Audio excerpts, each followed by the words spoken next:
morning. Now, last week somebody posted a comment to say that my thoughts were from the devil, that I didn't speak from the Bible, and that I was mentally diseased.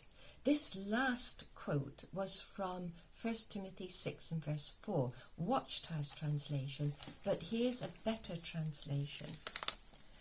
He is puffed up with conceit and understands nothing. He has an unhealthy craving for controversy and for quarrels about words. So, what I would like to do this morning is just to see, does Watchtower stick to the Bible, and do they have an unhealthy interest in words? We'll look at their judicial system, but first of all, we'll just have a quick look at what justice should be.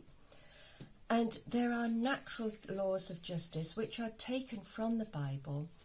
Deuteronomy chapter 1:17, judges must not be prejudiced. Deuteronomy 13 and chapter 19, where judges must investigate thoroughly. Now, this has been put into practice in the courts down through the centuries, and one of them is this: natural justice, the right to a fair hearing. Both sides must be heard. Individuals affected by a decision must be given adequate notice of the allegations against them and a legitimate opportunity to present their side, submit evidence and respond to opposing claims. Watchtower breaches every rule of natural justice. So I would like to show you now from the Elders book exactly how they have done this.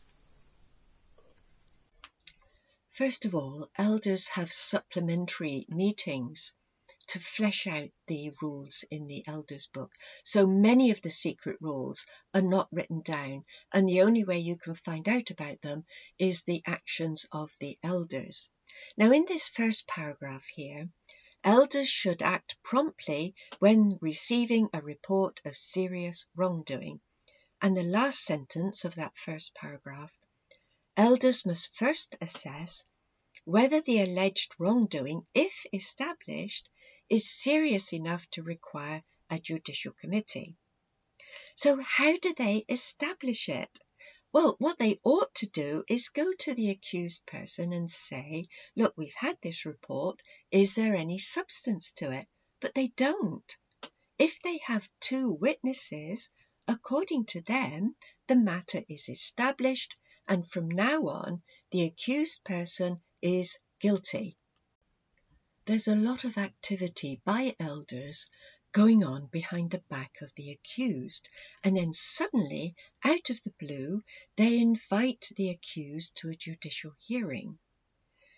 And it's best for two elders to invite him orally, because you mustn't write it down.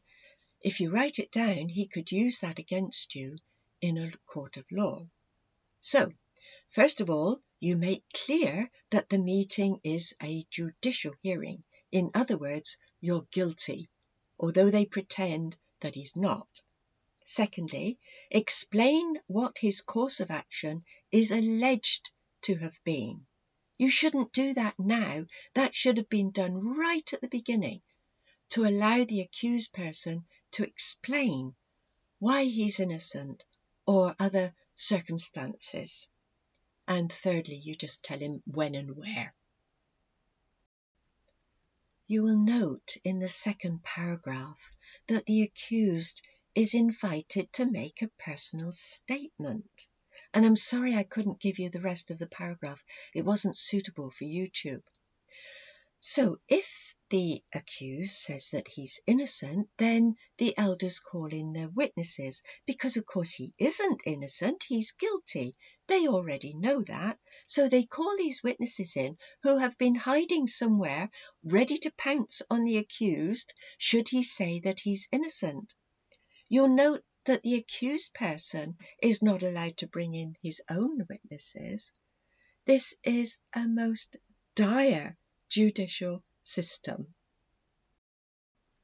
So the accused person, knowing that he's innocent, appeals. What happens?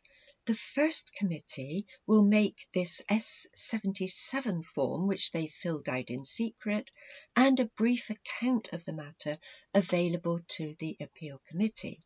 The appeal committee are now prejudiced. What should happen? If you're going to give any forms and accounts to an appeal committee, you must also give it to the accused, so that he can give a proper answer to the accusations. But they don't.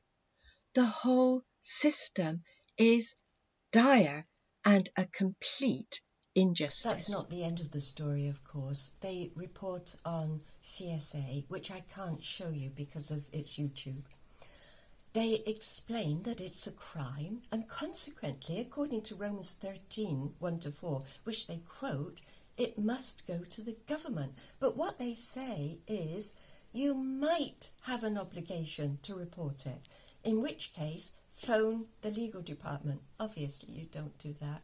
You do what the Bible says, and you leave crimes to the government, which is God's way of dealing with it. Going back to 1 Timothy chapter 6 and verse 4, where this unhealthy quarrels about words results in envy, dissension, slander, and evil suspicions. Watchtower's obsession with the word porneia has led to the most horrible questions that elders ask at judicial hearings. So all that is going to end, as we saw last week from Isaiah 32. Jesus is going to reign in righteousness, and there will be princes for justice. This evil judicial system of Watchtower is going to be done away with and replaced with true justice. We look forward to that time immensely. God bless you all.